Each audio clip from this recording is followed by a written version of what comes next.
and I mean, that sort of idea of being out, though, now they're leveraging this and basically treating themselves as, these sort of fantastic victims, and all these terrible things have happened to them. So the question is then, you've got these calls to strip the couple of their titles from some MPs. One of Harry's fellow veterans has slammed what's been going on. But, would they care? Or if all of that happened, would they just say, oh, well, these are just haters who are part of, an illusion, as her meditation coach would argue?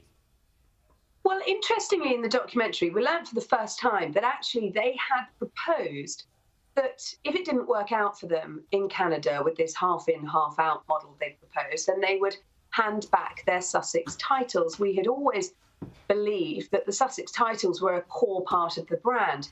Yes, James, you're right, there are calls now from some MPs for them to be stripped of those titles. But the royal family, I sense, see that as an escalation and an unnecessary one.